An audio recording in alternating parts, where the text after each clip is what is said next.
Hola y bienvenidos a un nuevo vídeo de la asignatura de Geografía de segundo de bachillerato. En este caso estamos inmersos en la segunda parte del tema al que estamos dedicando al clima y la vegetación. En este caso estamos estudiando el punto 5. Estamos acabando ya el tema completo en el que, por supuesto, que vamos a estudiar, en este caso, los paisajes vegetales en España. Recordad que en las últimas clases hemos estado estudiando los factores de la vegetación, que son los factores que explican por qué aparecen las encinas en los lugares que aparecen, por qué aparece el alcornoque en el territorio que está, o por qué el roble se encuentra en zonas donde llueve mucho o tiene una litología silicia. Eso es en el punto 4, factores de la vegetación, que también tendréis un vídeo. Sin embargo, hoy vamos a centrarnos en el punto 5, que se llama los paisajes vegetales en España. En este caso, existe una gran variedad de paisajes vegetales en España, concretamente estos 5. Un paisaje natural oceánico, también llamado Atlántico, un paisaje natural mediterráneo, también llamado, Mediterráneo simplemente, paisaje natural de alta montaña, paisaje natural canario y finalmente paisaje natural de ribera, puesto que se encuentra cerca de los ríos. Bien, por tanto, como estáis viendo, en España también existe una gran diversidad de paisajes naturales, debido a, entre otras cosas, porque el clima es el factor fundamental, el clima es el factor más importante que digamos, que influye en la aparición de la vegetación. Y como muy bien sabéis por el tema anterior, pues el clima en España es muy variado. Nos encontramos con clima atlántico, mediterráneo, alta montaña, canario, así que esos climas provocan que haya también paisajes naturales muy variados, que España sea un país con una gran diversidad de paisajes naturales. Así que, bueno, vamos a estudiar cada uno de ellos.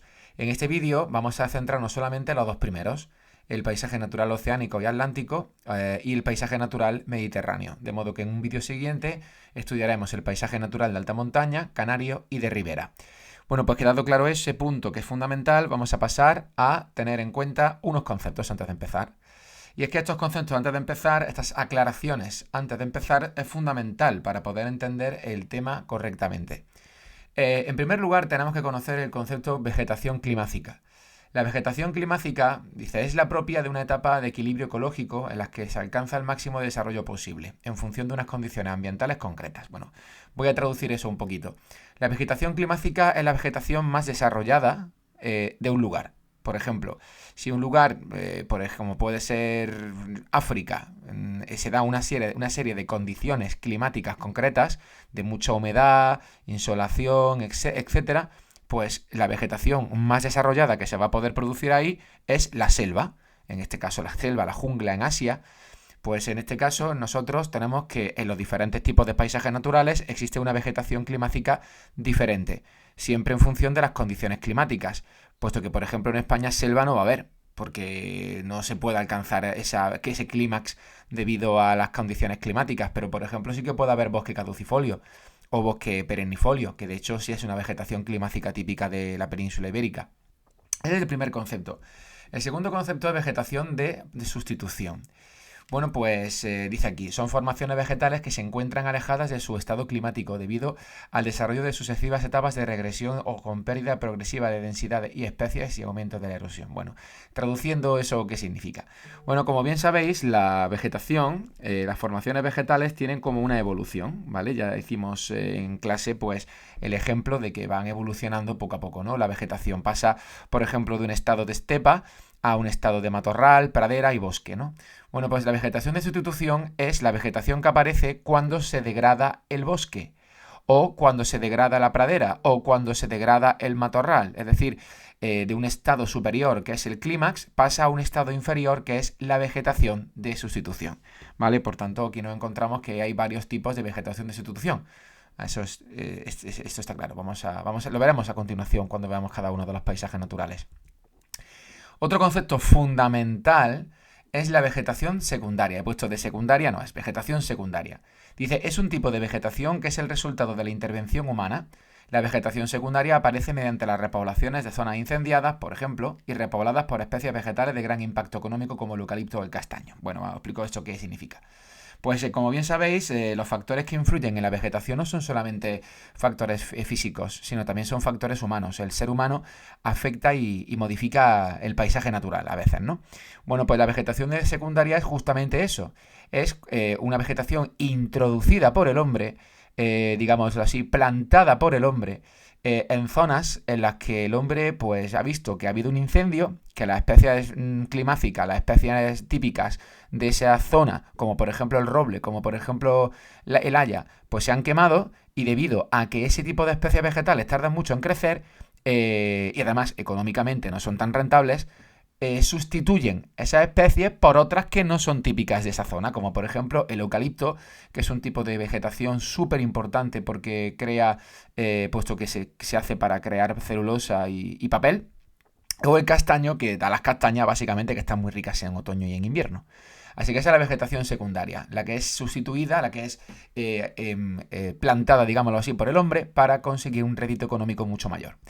Y en último lugar nos encontramos con la vegetación relicta, que también son interesantes, un concepto muy interesante. Vamos a ver a qué se refiere. Dice, se refiere a los remanentes supervivientes de vegetación con una distribución muy reducida por causas naturales, comparada con la que la anteriormente tuvieron. Muchas especies actualmente en peligro de extinción han sido convertidas en relictas por el ser humano, como la laurisilva en las Islas Canarias. Bueno, la vegetación relicta, no es de relicta, sino que es relicta, pues se refiere a un tipo de vegetación que antiguamente, incluso hace millones de años, tenía una gran extensión en algunas zonas de lo que hoy en día es España, como las Islas Canarias. En este caso, en las Islas Canarias había un tipo de vegetación, o hay un tipo de vegetación llamado laurisilva, que es relicta y que tenía una gran extensión prácticamente por zonas como La Gomera, por ejemplo, ¿no? O Tenerife. Sin embargo, es una vegetación muy antigua, es una vegetación de millones de años, incluso convivieron con los dinosaurios este tipo de vegetación, pero por cuestiones de clima, por cuestiones también del ser humano, pues se ha ido reduciendo muchísimo esa vegetación y se ha quedado solamente en zonas muy concretas de donde se encontraban antiguamente. Por ejemplo, el Parque Natural, el Parque Nacional de Garajonay, que se encuentra en La Gomera, pues tiene un tipo de vegetación laurisilva que es relicta, que es una vegetación casi como una reliquia de lo que antiguamente era. Es como un pequeño ejemplo de lo que había antiguamente en las Islas Canarias. Por eso es relicta, que viene de la palabra reliquia, ¿vale? Muy bien, pues sabido eso, chicos, sabido estos 4 conceptos que son importantísimos y que vamos a ver a lo largo del desarrollo del tema, de este punto número 5, vamos entonces a ver un poquito y empezar con los paisajes naturales españoles, que hemos dicho que son 5, aunque vamos a ver en este vídeo solamente 2. En primer lugar, tenéis que saber que el mundo, y eso ya lo dije en el punto de los factores, se encuentra dividido en reinos florísticos o reinos florales. De hecho, aquí aparecen los que son, ¿no? En rojo el neotropical, en marrón el holoantártico, el capense pequeñito ahí en Sudáfrica, el paleotropical, el australiano, y después se encuentra un enorme reino que se encuentra prácticamente en el hemisferio norte, que se llama reino holártico, ¿vale? En azul. Bueno, pues en este caso, España, nuestro país, incluido las Islas Canarias, como podéis ver, se encuentra dentro del llamado reino holártico. Bueno, pues dentro de este reino holártico, pensad que un reino, como cualquier reino de cualquier país, se encuentra dividido en pequeñas provincias, ¿verdad? Bueno, pues este reino holártico también se encuentra dividido en pequeñas regiones, en pequeñas provincias. Lo que pasa es que estas provincias se llaman regiones biogeográficas, ¿vale? Hay que dejo claro, ¿eh? Una región biogeográfica es como una región dentro de un reino floral o florístico. Son como pequeñas provincias dentro de este reino floral o florístico. Vamos a ver cuáles son las regiones biogeográficas de España. En primer lugar nos encontramos con la llamada región eurosiberiana, que se ve en rosa y que prácticamente pues, coincide a la perfección con la zona del clima atlántico o oceánico. No toda, porque el clima atlántico-oceánico es un poquito más grande, pero coincide casi entero. Después nos encontramos un poquito más hacia la derecha con otra región que se ve en azul, que se llama región alpina o boreoalpina, ¿vale? Que coincide también con un tipo de paisaje natural. Y además coincide también con el clima de alta montaña, en este caso. Y después nos encontramos que en color amarillo, así, pues ese amarillo tan oscuro, pues nos encontramos con la región más importante de España a nivel de paisaje natural, sin duda, que es la región mediterránea, que es prácticamente entera. No olvidéis que el clima mediterráneo es el más importante de España con mucha diferencia, alberga 3/4 partes de la península ibérica, por tanto la región mediterránea es la más importante. Y después, como tenemos pues el caso concreto de las Islas Canarias, que no se encuentran cerca de la península, sino que se encuentran en África, nos encontramos con una región propia, que se llama región macaronésica. ¿Vale? Bueno, pues entonces vamos a ver que cada uno de estas regiones coincide prácticamente con un tipo de paisaje. Vamos a ver cuáles son. Dentro del reino florístico holártico boreal, que es el nombre del reino florístico que está en España, nos encontramos con la región eurosiberiana, que lo hemos dicho anteriormente, con la región boreoalpina, que también la hemos señalado anteriormente, con la región mediterránea, que es la más importante y la más extensa, que lo hemos señalado anteriormente, y finalmente con la macaronésica de las Canarias. Bueno, pues en la región eurosiberiana aparece el paisaje natural oceánico / atlántico, que es lo mismo.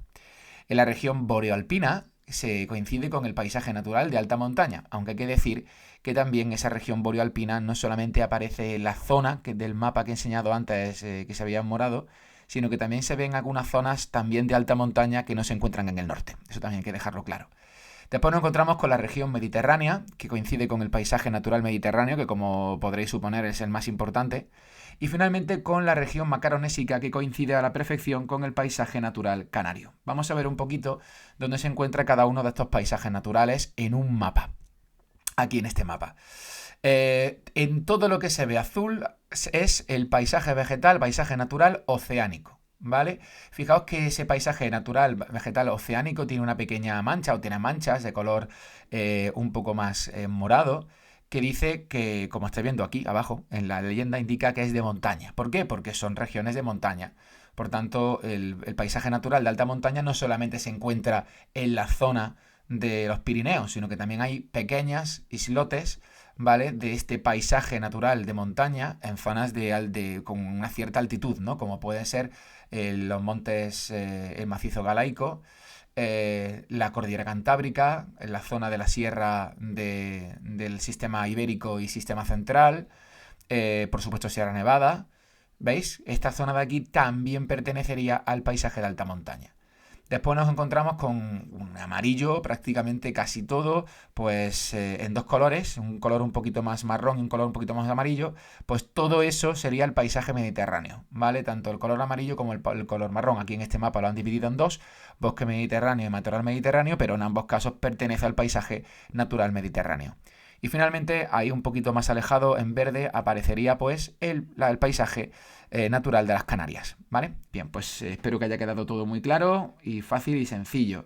Vamos a ver un poquito ahora las características así como muy, muy generales del tipo de vegetación que aparece, pues, que aparece en estas regiones del reino florístico. Por ejemplo, en la zona de la región eurosiberiana, de paisaje natural oceánico atlántico, suele aparecer vegetaciones como pueden ser el bosque caducifolio, las landas y el prado. Esos son los tipos de vegetación típicos que aparecen en esta zona de la región eurosiberiana atlántica, aunque después lo vamos a estudiar brevemente y más en profundidad.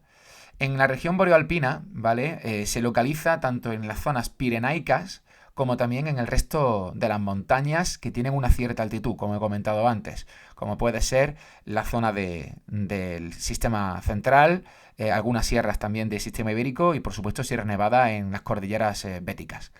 En cuanto a la región mediterránea, de paisaje natural mediterráneo, pues aparece fundamentalmente el bosque perennifolio, que es muy diferente al caducifolio, ya lo veréis, y matorral, ¿vale? Y diferentes tipos de matorral. Y finalmente, la característica principal de la región macaronésica y el paisaje natural canario es que las especies que aparecen son muchas especies de tipo endémico. Una especie de tipo endémico, para que quede claro, son especies que solamente aparecen en las Islas Canarias. No es que no necesariamente son relictas. Algunas especies endémicas en las Canarias son relictas, como por ejemplo la laurisilva, solamente aparece en las Islas Canarias. Pero hay otras especies que sin ser relictas, ¿vale? Son también endémicas, como por ejemplo el drago canario, que lo veremos más tarde en otro vídeo diferente. Bien, pues visto ya las características fundamentales de cada una de las regiones, vamos a profundizar en cada una de ellas y viendo las diferentes especies vegetales y sus principales características. Vamos a ello. Bueno, vamos a empezar en primer lugar pues, por la región del paisaje natural oceánico atlántico que se localiza, como estáis viendo, en toda la parte norte, desde Galicia hasta el Pirineo central, ¿vale? No llega a los Pirineos prácticamente, puesto que aquí ya sería un paisaje de tipo de alta montaña. Y que además coincide con la región eurosiberiana, como hemos comentado antes, y que además coincide con la parte de la España húmeda, una parte de la España húmeda, ya sabéis que la España húmeda también tiene islotes pluviométricos, y también con la zona del clima atlántico oceánico. Eso sería, digamos, lo principal. Para poder estudiar este clima oceánico atlántico, he hecho para vosotros un poquito un esquema, ¿vale? Para ver, en primer lugar, los factores que influyen en este paisaje natural oceánico atlántico y después para que estudiemos las especies vegetales que tiene, ¿vale? Por ejemplo, ¿qué factores influyen para que las especies vegetales del paisaje oceánico atlántico sean las que son? Pues fundamentalmente influyen todas, ¿no? Pero yo he puesto fundamentalmente dos, como son el clima y como son el suelo. En cuanto al clima, pues hay que decir que es una zona donde abundan muchísimo las precipitaciones. Recordad que en la zona del paisaje oceánico, que coincide con el clima oceánico, tanto de transición como de litoral, pues son zonas que abundan mucho las precipitaciones debido a la entrada de masas de aire, pues en este caso muy cargadas de humedad. Son borrascas atlánticas, recordad, y esas borrascas atlánticas dejan muchísimas precipitaciones. Recordad que la zona que más llueve, o una de las zonas que más llueve de la península ibérica, es las zonas de clima oceánico de litoral. Por tanto, las especies vegetales que aparecen aquí son especies vegetales que requieren un gran aporte hídrico, ¿vale? Entonces el clima es fundamental. El suelo también es muy importante. Es una zona que, como bien sabéis, presenta una litología silicia especialmente extensa. Por tanto, los suelos son muy ácidos y los tipos de especies vegetales que aparecen están muy bien adaptadas a este tipo de litología silicia, como por ejemplo es el roble. Si bien hay algunas zonas calizas, recordad que la zona de la cordillera cantábrica está dividida como en dos tramos, el macizo asturiano y los picos de Europa. Bueno, la zona de los picos de Europa es más caliza, por tanto, las especies vegetales que aparecen ahí están más adaptadas a ese tipo de suelo calizo. ¿Se podría hablar también de relieve dentro de los factores que influyen? Pues por supuesto que sí, porque al final el relieve también influye en esas precipitaciones que hemos comentado antes. Ya sabéis que estas zonas de la cordillera cantábrica se encuentra a barlovento, especialmente la zona del clima oceánico litoral. Entonces esas precipitaciones por el efecto Foehn y las lluvias orográficas hace que tengan más precipitaciones todavía, si cabe, que en la zona de transición. ¿Vale? Bueno, ¿qué especies vegetales tiene este paisaje natural oceánico atlántico? Bueno, pues tenemos que separar entre vegetación climática, que es la vegetación clímax, es decir, el máximo desarrollo de las formaciones vegetales en esta zona de aquí, la vegetación de sustitución, que es la que aparece por degradación del bosque caducifolio, que en este caso es la landa, y también otra vegetación de sustitución que también aparece por la degradación, en este caso no del bosque caducifolio, sino que aparece por la degradación de la landa. ¿Veis? Es como una evolución. En este caso la sustitución no es por evolución, sino es porque hay una evolución inversa, ¿vale? Bueno, vamos a empezar entonces por la vegetación climática, por el bosque caducifolio. El bosque caducifolio, en general, aunque ahora voy a enseñarlo, son árboles de troncos lisos, hoja caduca. La hoja caduca es la hoja que se cae cuando llega el otoño, que hoy, por ejemplo, pues estamos en otoño coincidiendo con este punto del tema y que podemos ver en algunas zonas paisajes preciosos de bosques amarillos y bosques naranjas donde las hojas han caído al suelo porque se caen, porque son hoja caduca. Y después el sotobosque está formado por helechos y musgos. Claro, la pregunta es, ¿qué es un sotobosque? Bueno, el sotobosque es la vegetación que se encuentra a los pies de los árboles. En este caso, el sotobosque de los bosques caducifolios no es un sotobosque muy desarrollado. Son helechos, son musgos, no hay muchísimo desarrollo de esa vegetación. ¿Por qué? Pues porque ese sotobosque apenas le da el sol. Por tanto, al haber poca insolación, al haber una gran frondosidad de los bosques caducifolios, pues eso hace que no haya un sotobosque desarrollado. Y en cuanto a las especies típicas de árbol, pues hay que destacar el haya, el roble y el castaño, aunque aquí he puesto claramente que el castaño es una vegetación de tipo secundaria, es decir, que ha sido puesta por el hombre. Vamos a empezar a ver un poquito el bosque caducifolio y luego veremos la landa y luego veremos la pradera. Como he dicho, empezamos con la vegetación climática, la llamada vegetación clímax, así la máximo desarrollo, que es el bosque caducifolio. Fijaos qué paisaje más bonito, más precioso, con estos árboles de hoja caduca. ¿Vale? Pues aquí voy a dar un poquito las características. Dice, el bosque caducifolio son árboles de hoja caduca que pierden las hojas en invierno. Bueno, en invierno y en otoño, ¿no? El sotobosque es umbrío. Umbrío significa que le da bastante poco el sol, porque la frondosidad, repito, de los bosques caducifolios, las hojas, impide que el sol, que haya mucha insolación en ese sotobosque. Por tanto, los helechos y los musgos son vegetación de poco desarrollo. Y las especies más importantes que aparecen en este bosque caducifolio de forma natural son el haya y el roble, ¿no? Aunque ya diré que el castaño, que lo veremos luego, más bien sería una vegetación secundaria. Bueno, vamos a ver un poquito cómo son el haya. Aquí tenemos el haya, fijaos, lo he puesto en un dibujito y en la realidad, ¿no? Un bosque, estamos viendo que los troncos, como estáis viendo, son troncos muy lisos. Fijaos qué tipo de ramas, ¿verdad? La verdad es que es un árbol muy estético, el haya, muy bonito. No es tan digamos, frondoso en cuanto a sus hojas, pero es un árbol precioso. Vamos a ver un poquito las características que tiene. Estas características que no aparecen en vuestros apuntes, sí que es cierto que es necesario que las conozcáis. Por tanto, yo iría tomando notas o iría cogiendo un pequeño resumen de las características de estos árboles de cara a las prácticas que realizaremos en este punto del tema. Por ejemplo, el árbol del haya, pues es un tipo de árbol que se adapta a suelos silíceos y suelos calizos. Es decir, que el haya le da un poquito igual, ¿vale? Si se desarrolla en suelos silíceos o calizos. Por tanto, aparecerá en zonas, por ejemplo, del macizo asturiano, porque son suelos silíceos, y también aparecerá en zonas del Pirineo, de los picos de Europa, porque son suelos calizos. Aunque dice que prefiere los calizos más que los silíceos, aunque aquí se adapta a todo. Además, dice que el haya es un tipo de especie vegetal que requiere mucha humedad para crecer. Y eso es un punto muy importante, puesto que la humedad solamente la va a adquirir en zonas pues de una cierta altitud, ¿vale? Para que se produzcan las lluvias orográficas. Por tanto, aparecen en zonas seguramente de barlovento más que de sotavento, porque esa humedad es mucho más superior en las zonas de barlovento. Y además dice que no tolera el calor, por tanto, requiere también unas temperaturas bastante bajas. Y eso también, vuelvo otra vez a incidir, que requiere de un cierto relieve, una cierta altitud en montañas para poder desarrollarse el haya. Dice que también forma bosques de caducifolios mixtos con el roble, aunque el roble veremos que el roble no tolera tanto el frío como pasa con el haya, así que el haya seguramente lo encontraremos en zonas más altas, en zonas de relieve más alto, y el roble, al no tolerar tanto el frío, pues lo encontraremos un poquito más abajo, ¿vale? Y eso es interesante de cara a las prácticas que haremos. Y finalmente se localiza en la cordillera Cantábrica y también en la zona del Pirineo Navarro. Muy bien.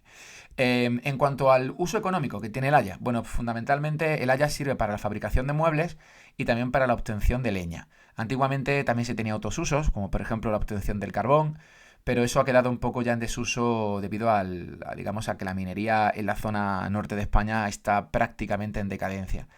También hay que decir que el haya es un tipo de árbol que bueno, pues digamos que tiene un riesgo muy grande de incendio y suele replantarse o repoblarse los bosques de hayas y también de robles por especies vegetales de un uso económico mayor que el haya, como puede ser el castaño mismo que hemos comentado antes, ¿no?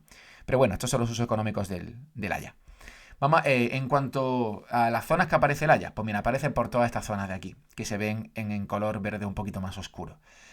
Vamos a ver un poquito, esto sería una práctica, sería la típica práctica que caería en este tipo de temas, y lo que vamos a hacer es explicar los factores que dicen o que hacen que entendamos por qué el haya aparece en estas zonas manchadas con un color más verde.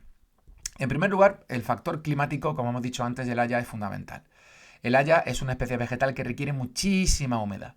Por eso se encuentra en la región eurosiberiana, como os he comentado antes, que es la región pues, que coincide con la España húmeda y coincide con el clima oceánico. Concretamente, fijaos que se encuentra más cerca de la costa, puesto que está más centrada o está más localizada en zonas del clima oceánico litoral, puesto que requiere más agua y además estas zonas se encuentran a barlovento, por tanto esa lluvia orográfica permite que haya más humedad y por tanto más precipitaciones. En cuanto al relieve, pues igual, ¿no? Lo he comentado antes que el Haya pues requiere mucho frío, requiere, mejor dicho, que no tolera tanto el calor, sería el concepto.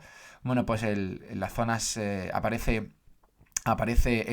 igualmente en zonas de cierto relieve, por esas características climáticas que requiere, pero fijaos que el Haya también se ve islotes de Haya en algunas zonas del sur, concretamente en algunas zonas del sistema central, como estamos viendo, posiblemente en la sierra de Guadarrama, si no recuerdo mal, sería por la zona que aparecería el Haya. Y eso ocurre, a pesar de que en esta zona de aquí pues hace más calor simplemente por cuestiones de latitud, pues aparece igualmente por el tema del efecto Foehn y también por el gradiente térmico vertical. Obviamente, las zonas que aparecerá del sistema central serán las zonas más altas del sistema central, con mayor altitud, donde la temperatura es lo suficientemente baja como para que el Haya resista bien su desarrollo. Y aparte, por las lluvias orográficas, que también permiten que se pueda desarrollar el Haya con unas condiciones de humedad buenas, ¿no? Por eso aparece tanto en el norte como también en pequeños islotes en el sur, tanto en el sistema central como también en el sistema ibérico, aunque son muy pequeñitas, porque requieren unas condiciones muy concretas. Y en cuanto al suelo, pues como estamos viendo, al ser una especie vegetal que se adapta a cualquier tipo de suelo, pues se puede desarrollar tanto en zonas silíceas como en zonas calizas, indistintamente. Pero fijaos, por ejemplo, que en la zona de Galicia, que es silicio puro, ¿vale? Pues litología silicia prácticamente, pues fijaos que hay menos haya, ¿vale? Porque lo hemos comentado antes, que el haya, digamos que le gusta más el suelo calizo. Muy bien, pues vamos a pasar a la siguiente especie vegetal, que sería el roble. Fijaos también qué bonito, fijaos qué tronco más grueso posee el roble. Y en este caso el roble también tiene pues características muy concretas, aunque son, digamos que el haya es una especie vegetal que requiere mucho para poder desarrollarse. Y el roble también, pero un poquito menos. Por ejemplo, el roble vive en zonas de debajo de 1000 metros, ya que dice que tolera menos el frío, en pocas palabras. Que si vemos una cliserie, que ya sabéis lo que es, porque lo hemos estudiado en el punto de factores, que es esa representación de una montaña y con diferentes tipos de formaciones vegetales escalonadas, bueno, pues el haya siempre nos lo vamos a encontrar en la parte de arriba de la montaña, porque requiere más frío. Y el roble, pues lo encontraremos en la parte más abajo de la montaña, porque requiere menos frío, siempre por debajo de los 1000 metros. Además, obviamente, requiere menos humedad que el haya, por tanto el roble está mucho más extendido en diferentes zonas de España que el haya, que está solamente localizado en zonas en las que llueve mucho. Además, fijaos que este roble sí que es verdad que es un poco más tiquismiqui, ¿vale? Con el tema de la litología, porque solamente requiere de suelo silicio. Es decir, que nos lo vamos a encontrar desarrollado el roble por zonas silíceas fundamentalmente. Y esto es muy importante, porque al igual que pasa con el haya, el roble también se encuentra en franco retroceso, debido a que es un tipo de especie vegetal que también tarda mucho en crecer, y eso hace que el ser humano lo sustituya cuando, por ejemplo, hay un incendio por otras especies vegetales que son más económicamente viables que el roble, a pesar de que el roble también tiene usos económicos que vamos a ver ahora, ¿no? Como por ejemplo el pino piñonero, que da piñas, ¿vale? El piñón, básicamente. El castaño, que da castañas, y el eucalipto, que he comentado antes, que sirve para obtener celulosa para fabricar, pues hojas, papel, básicamente. ¿Qué usos económicos tiene el roble? Bueno, pues el roble tiene para la fabricación de muebles, para la fabricación de barcos, fundamentalmente. Ya he dicho que sus usos económicos están bastante restringidos, aunque es verdad que la madera de roble para los muebles es una madera muy cara, porque es un tipo de árbol con una madera muy resistente, lo cual también le hace que sea perfecto para la fabricación de barcos. Y en cuanto a la distribución del roble, fijaos que este roble sí que aparece en muchas más zonas que por ejemplo, aparece el anterior, el haya, que solamente hemos dicho que aparecía en zonas muy concretas de España, ¿no? Concretamente en la zona norte. Fijaos que aparece, en cuanto al clima, igualmente, pues aparece en zonas con una cierta humedad. Es verdad que la humedad que requiere el roble no es igual que la humedad que requiere el haya, ¿vale? Que es mayor humedad, es como es menos es más resistente a otro tipo de clima, pero aún así se desarrolla especialmente en la zona norte de la península ibérica. Y cuando no se desarrolla en la zona norte de la península ibérica, se desarrolla en la zona central de la meseta o incluso en el sur, siempre que haya un cierto relieve y unas ciertas precipitaciones orográficas en ese relieve. Si no, por ejemplo, se ve abajo, en la zona de Cádiz, se ve que ese punto verde coincide claramente pues, con la Sierra de Grazalema, que es uno de los puntos pluviométricos más importantes de España. Por tanto, ahí el roble se puede desarrollar. Además, fijaos que aunque el clima requiere de clima muy húmedo, también es cierto que requiere un clima que no hace falta que sea tan frío. Por eso hace que se pueda desarrollar en zonas más de latitud más cercanas al Ecuador, como por ejemplo es el caso de Grazalema, Sierra Nevada, Sierra Morena o el sistema central de los Montes de Toledo, ¿vale? Y cosa que el haya, pues eso no ocurría. En cuanto al relieve, yo lo he dicho antes, ¿no? En cuanto al relieve, lo he dicho que se localiza en relieves donde haya unas temperaturas buenas para poder desarrollarse y también una cantidad de lluvia considerable. Además, se localiza siempre en relieves que tienen un carácter silicio, ¿no? O que tienen elementos silíceos, como por ejemplo el sistema central o Sierra Morena, ¿no? Donde la altitud permite más humedad y temperaturas más adecuadas, ¿vale? Eso lo he comentado antes. Y finalmente, en cuanto al suelo, pues obviamente la zona donde se localiza el roble, pues son zonas que corresponden con la España silicia. Fijaos cómo el macizo galaico, toda la zona del macizo galaico, toda la zona de Galicia, que es de litología silicia, que el haya, por cierto, no estaba presente apenas, pues aquí está presente el roble muchísimo. ¿Por qué? Pues porque se adapta muy bien a ese tipo de litología silicia. Y además también se localiza en zonas de la meseta central, el antiguo macizo espérico, que como bien sabéis es silicio. Muy bien, pues una vez visto el roble, vamos a ver ahora otra especie vegetal que no es el roble, pero que también aparece en estas zonas de paisaje oceánico, que es el castaño, ¿vale? El castaño. Fijaos que tiene forma muy concreta y fijaos que esta es la castaña, que es su fruto. Bueno, pues el castaño es un tipo de vegetación que se considera de tipo secundaria, puesto que ha sido introducida por el hombre debido a sus usos económicos, en este caso las castañas. Dice que tolera peor el frío y las heladas, mucho más que otras especies vegetales de la zona, como puede ser el haya.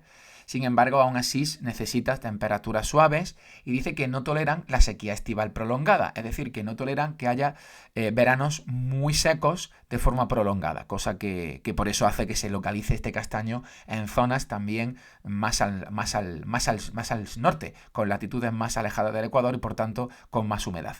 Y dice, y se localiza en zonas parecidas al roble, porque son terrenos también silíceos, que también tolera muy bien el castaño.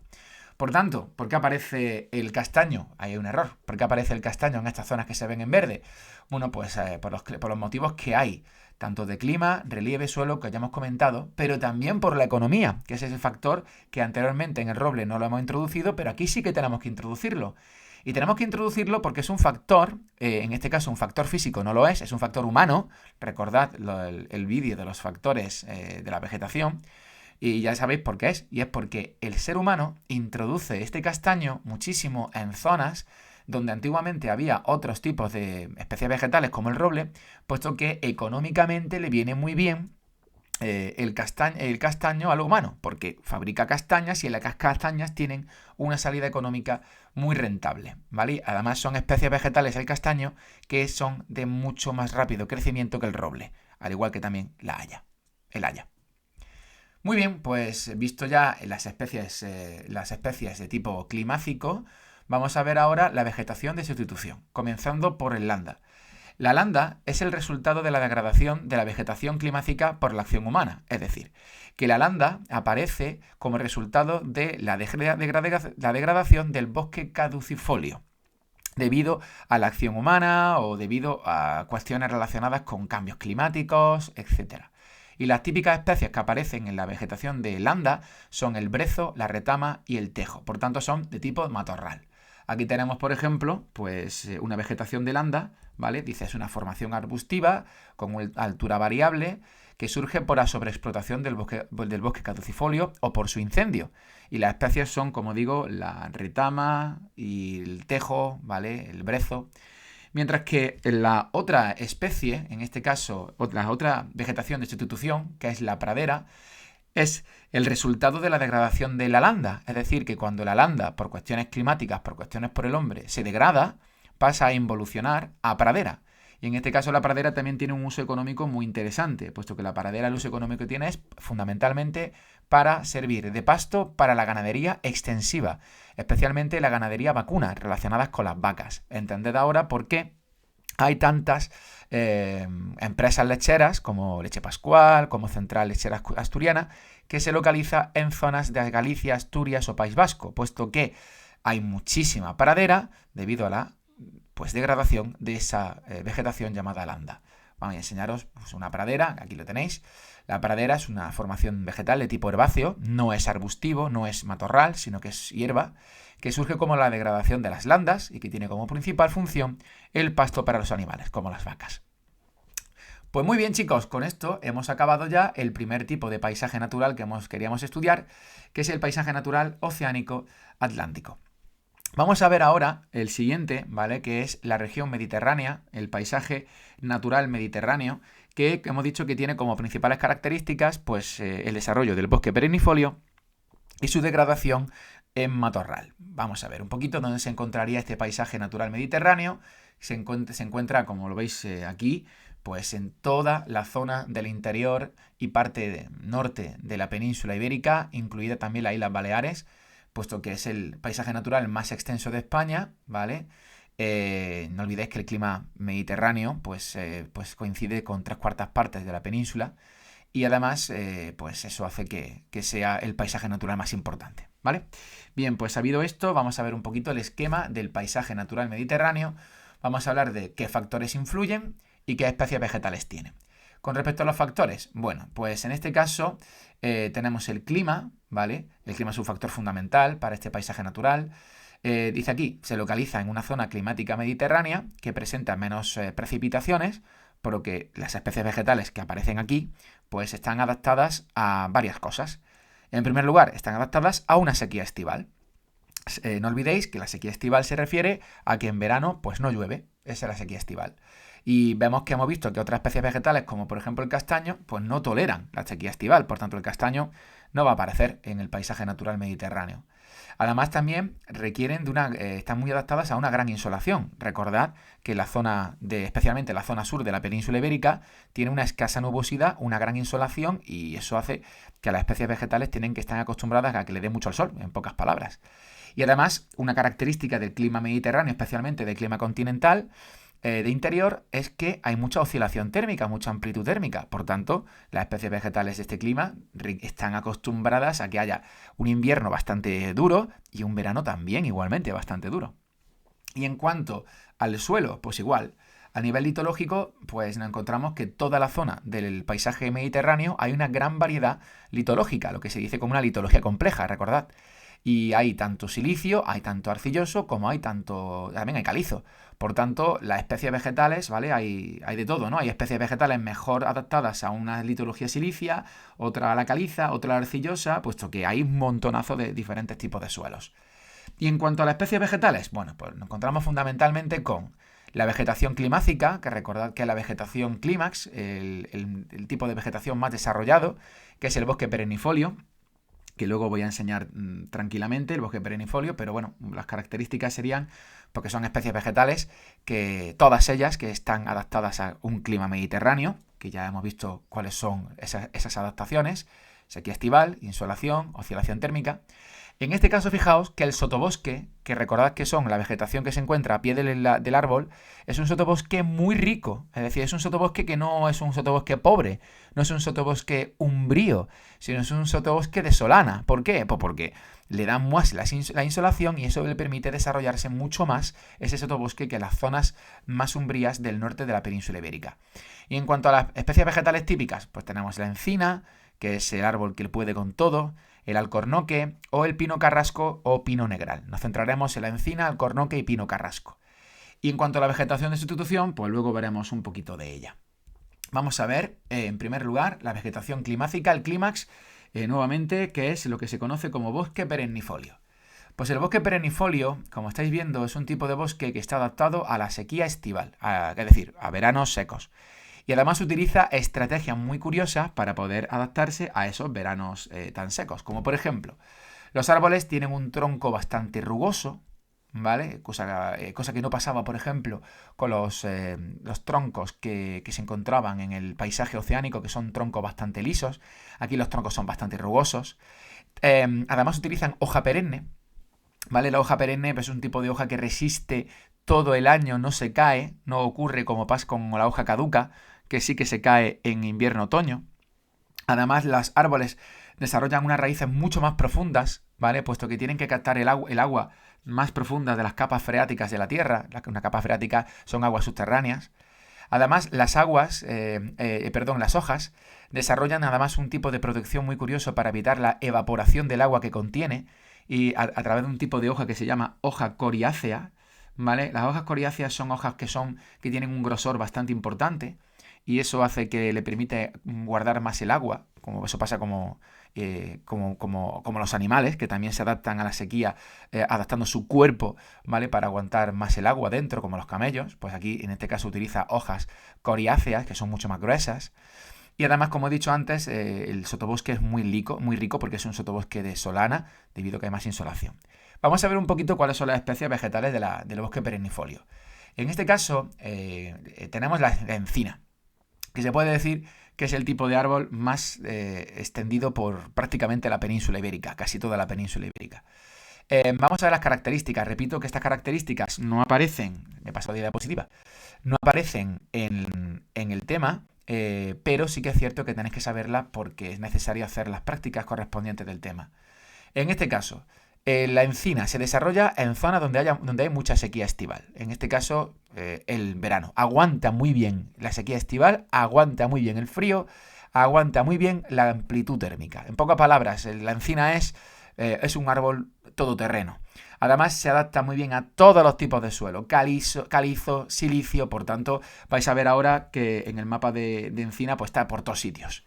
Además, es un árbol que incluso debido a que aguanta todo, también aparece en zonas de mayor altitud, incluso por encima de los 2000 metros. Hemos dicho antes que aguanta perfectamente el frío. La encina puede con todo. Se desarrolla además, económicamente además, es muy interesante porque económicamente se desarrolla en zonas de dehesa, un tipo de paisaje que estudiaremos ahora que se llama paisaje de dehesa, que se combina con otro árbol que también tiene un uso económico muy importante, que es el alcornoque. Por tanto, como hemos dicho antes, este árbol, en pocas palabras, para resumir, puede con todo, se desarrolla prácticamente por toda la península ibérica, incluida la zona atlántica, porque resiste muy bien el frío y todo tipo de suelos. Y además, económicamente es importantísimo, debido a que es un árbol que se desarrolla junto con el alcornoque, creando paisajes de dehesa. Económicamente, pues ya lo hemos dicho, es que económicamente es la encina importantísima.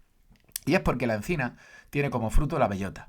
Y tenéis que saber que en España, en la península ibérica, tenemos un tipo de cerdo, ¿vale? Que es un cerdo natural de la península ibérica, un cerdo propio de la península ibérica, que es este cerdo negro, como estamos viendo, que vosotros lo conocéis como cerdo ibérico. Este cerdo ibérico, que se desarrolla en zonas, por ejemplo, de Extremadura o Huelva, se cría y nace en un tipo de paisaje, que es el que estáis viendo ahí en la imagen, que se llama paisaje de dehesa, ¿vale? Paisaje de dehesa. Esos árboles que estáis viendo son alcornoques y encinas mezcladas, porque ambos, las encinas y los alcornoques, dan bellota. Son bellotas diferentes, de diferente color y diferentes tipos, pero son bellotas en ambos casos. Bueno, pues los cerdos comen esa bellota, se crían toda su vida comiendo esa bellota, y cuando se sacrifican a esos cerdos, se puede crear el jamón ibérico de bellota, que tiene un sabor especial, que tiene una calidad especial, porque han sido cerdos ibéricos 100% peninsulares que han sido criados toda su vida con este tipo de fruto, y eso hace que el precio económico de este tipo de jamón pues sea muy, muy alto. Por tanto, la encina, el alcornoque y los paisajes de dehesa son económicamente muy rentables para muchas empresas cárnicas. Además también tiene una madera muy dura y eso hace también que se pueda fabricar herramientas de madera. También se utiliza para la carpintería, para también la fabricación de muebles. En pocas palabras, la encina es económicamente muy rentable. Esta sí que da gusto al ser humano desarrollarla. Y fijaos, el mapa de distribución de la encina, pues tremendo, ¿no? Es tremendo puesto que se desarrolla pues prácticamente por toda la península ibérica. Por el clima, bueno, pues no lo he puesto, pero lo digo, pues porque resiste cualquier tipo de clima. Fijaos que se desarrolla pues tanto en zonas de clima oceánico como también en zonas de clima mediterráneo, incluido el costero como el interior, incluso en algunas pequeñas zonas cercanas al subdesértico. Incluso, fijaos que es cierto que en el de alta montaña, ya veis que esos huecos que hay ahí blancos, pues son, en muchos de esos casos, son huecos porque son relieves, como el sistema central, como los Pirineos. Hemos dicho que la encina aguanta muy bien el frío, tolera bien el frío, pero claro, tiene un límite.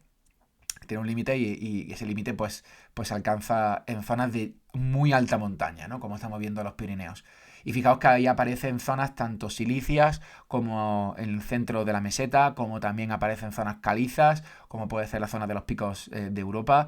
Así que aquí le da un poco igual a la encina, también aparecen zonas de litología arcillosa en su meseta norte, su meseta sur.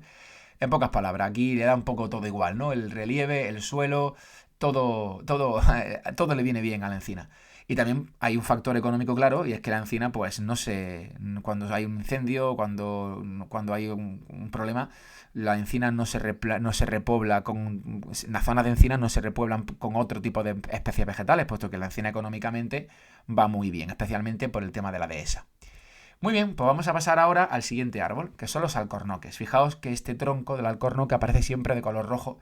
Ahora explico por qué. En primer lugar, los alcornoques no son tan fuertes o tan resistentes que como la encina. En este caso son poco resistentes al frío, por tanto siempre se van a localizar en zonas bajas, cosa que la encina no ocurría eso. La encina sí que aparecía en zonas de más de 2000 metros porque aguantaba perfectamente el frío. Son menos resistentes a la oscilación térmica que la encina, por tanto no se van a encontrar en zonas de tan al interior de la península ibérica, puesto que sabéis que la oscilación térmica ahí es muy grande. Solo crecen en zonas de litología silicia, por tanto no lo vamos a encontrar en zonas bajas cerca de los robles, pero los robles en zonas más altas, obviamente, porque resisten mejor el frío, este no. Requieren más humedad que las encinas, por tanto se van a localizar en zonas más cercanas al Atlántico, más que al Mediterráneo, puesto que en las zonas más cercanas al Atlántico entran más borrascas húmedas del Atlántico y como requieren más humedad, en torno a unos 500 litros por metro cuadrado anual, pues en zonas, por ejemplo, de Málaga, de Valencia, de Murcia, pues no vamos a encontrar el alcornoque, puesto que eso es clima mediterráneo donde entran borrascas mediterráneas o masas de aire seco mediterráneas, ¿no? Se van a situar siempre más bien hacia el Atlántico. Y el uso que tiene económicamente es importantísimo, puesto que también hemos dicho que sirve para las dehesas extremeñas. No solamente para las dehesas, sino que también el alcornoque sirve también para fabricar corchos. Corchos para las botellas de vino, para las botellas de sidra. Fijaos que el tronco que aparece es un tronco rojo, puesto que le han quitado la corteza. Las cortezas se quitan para fabricar estos corchos. Después las cortezas vuelven otra vez a aparecer, pero se utilizan y se vuelven a sacar esas cortezas por el uso de los corchos. Y también su madera es suficientemente buena para la fabricación de toneles y de barriles. Pero ya lo hemos dicho antes, el uso económico más importante es el de la bellota. Aquí tenemos bellota de encina y bellota de alcornoque. No olvidéis que los cerdos ibéricos comen estas bellotas, que son después para la obtención del jamón ibérico de bellota. Muy bien, pues aquí tenemos el mapa de distribución del alcornoque, ¿no? Ahí pone roble, es alcornoque. Y el mapa de distribución del alcornoque, como estáis viendo, se localiza en zonas que están tirando más hacia el Atlántico, ¿vale? Por el clima, ya lo sabemos, porque en zonas más hacia el Atlántico, pues entran borrascas atlánticas que son más húmedas y eso le viene muy bien porque es un árbol que requiere más humedad de lo normal. Además también el relieve. Bueno, el relieve en este caso, el relieve no lo tolera mucho, es decir, al no tolerar mucho el frío, pues el alcornoque pues, se sitúa siempre en zonas bajas. De hecho, las zonas que se ven en color verde, una gran parte de ellas, son zonas que se encuentran por lo general en zonas, no hay gran relieve ahí. Exceptuando quizá a lo mejor algunas zonas de abajo de Grazalema, que a lo mejor requiere un poquito más de altitud para que haya un poco más de lluvia. Y en cuanto al suelo, pues claramente se ve que se localiza en la zona occidental de la península ibérica, que es la zona silicia. Y en cuanto a la economía, pues lo hemos visto antes, ¿no? Que la economía, fijaos que se desarrolla el alcornoque especialmente en la zona de Huelva, donde también hay dehesas, y también de Extremadura, por el uso para la alimentación del cerdo ibérico. Muy bien, después nos encontramos por último lugar otro tipo de árbol que también aparece mucho en esta zona de la península ibérica, de esta zona mediterránea, como es el pino carrasco. El pino carrasco es un tipo de pino, junto con el negral, aparece por aquí, y es un tipo de árbol que se llama conífera, que se adapta a todo tipo de suelos, también se adapta a todo tipo de climas, se adapta también a zonas áridas, o más áridas, mejor dicho, y zonas húmedas, y además hay que decir que el pino carrasco, ¿vale? Y el pino negral, que también tiene un uso económico bastante interesante, pues hace que se repueblen muchas zonas con este tipo de pinos, puesto que los pinos son de rápido crecimiento y también tienen un uso económico muy interesante, ¿no? Ya digo, los pinos que se repueblan más son no solamente el carrasco, sino también el negral y el piñonero, ¿vale? Por tanto, sería un tipo de vegetación de tipo secundaria, ¿vale? Al igual que pasaba con el castaño, puesto que son repoblados especialmente por el hombre. Muy bien, pues aquí se ven en diferentes colores la zona de pino piñonero. Por ejemplo, en la zona en color rojo se ven los pinos piñoneros, entre otros. Digo, el pino negral, que también se ve en zonas de color verde, ¿vale? Pues ahí se ve la zona de distribución de este pino negral y pino piñonero. Repito, por motivos, es un tipo de vegetación más bien secundaria. Y finalmente, vamos a hablar ahora de la vegetación de sustitución del paisaje natural mediterráneo. En este caso, la vegetación de sustitución es el matorral. El matorral hay que decir que es el resultado de la degradación del bosque perennifolio por la acción del hombre o por cuestiones climáticas. Y en cuanto a los diferentes tipos de matorral que aparece, son la maquia, la garriga y la estepa. Os la voy a enseñar ahora mismo, pues, en fotografías. Aquí lo que tenemos es la maquia. La maquia es un tipo de formación arbustiva, es decir, son matorrales, que además la característica fundamental que tiene es que es muy densa, es decir, que son arbustos bastante altos que no dejan ver la roca. De hecho, parecen árboles, pero no son árboles, ¿vale? Son matorrales altos y matorrales muy densos, destacando la retama, el brezo o la jara. Aquí encuentro la jara, por ejemplo, fijaos qué bonita. Aquí está la retama y aquí estaría en un color diferente el brezo, ¿vale? Así que este sería un poquito la maquia. La maquia, dentro de lo que es la vegetación de sustitución, sería la vegetación de sustitución más desarrollada. Porque cuando la maquia, digamos que se degrada, pues aparece la garriga, ¿vale? Fijaos, la garriga es un tipo de formación arbustiva que es más baja que la maquia, que el maquis, de modo que deja verse la roca. En este caso es mucho más sencilla de identificar, ¿no? Además está compuesta también por matorral, más como por ejemplo puede ser el tomillo o el romero, y se localiza especialmente en la zona del interior de la meseta, por tanto tiene una muy buena tolerancia a la oscilación térmica, y en la zona del Valle del Ebro. Destaca por ejemplo el tomillo, fijaos, o el romero, que tiene usos culinarios bastante reconocidos, por cierto. Y finalmente tenemos el último tipo de vegetación de sustitución, que sería la estepa. Que la estepa, digamos que es una degradación mayor todavía. Es una formación arbustiva formada por arbustos muy bajos, muy poco densos, dejando vista pues los suelos que son muy áridos y muy pobres.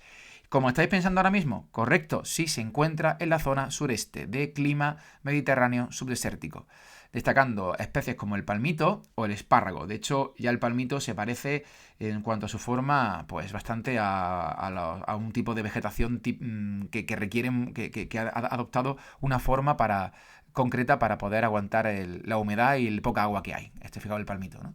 El palmito parece una palmera, realmente. Las palmeras aparecen en zonas donde llueve muy poco. Pues aquí tenemos un palmito que es como una pequeña palmera, si lo podemos llamar así. O también el espárrago, ¿vale? Bien, hay otro tipo de vegetación que aparece también en las zonas de paisaje mediterráneo, que se llama vegetación relicta, ¿vale? Son especies vegetales que han perdurado como testimonio de épocas pasadas, es decir, que son vegetación de tipo reliquia, como son el pinsapo, ¿vale? Que esto no aparece en los apuntes, pero tenéis que apuntarlo, que también nosotros llamamos abeto, ¿vale? Bueno, pues el abeto es una reliquia de época terciaria, que también aparece en estas zonas de aquí, se localiza en algunas zonas de Málaga, de Cádiz especialmente. Tienen que ser zonas de alta pluviosidad, es decir, que tiene que llover mucho. Por tanto, una de las zonas muy típicas en la que aparece este pinsapo o abeto es en la zona de la Sierra de Grazalema, que se encuentra en Cádiz. También hay otro tipo de vegetación relicta, que era muy abundante antes en la península ibérica, pero debido a los cambios climáticos y a la acción del hombre, pues se ha quedado como una reliquia, que es la sabina, ¿vale? Que es un tipo de especie vegetal en este caso que requiere menos humedad que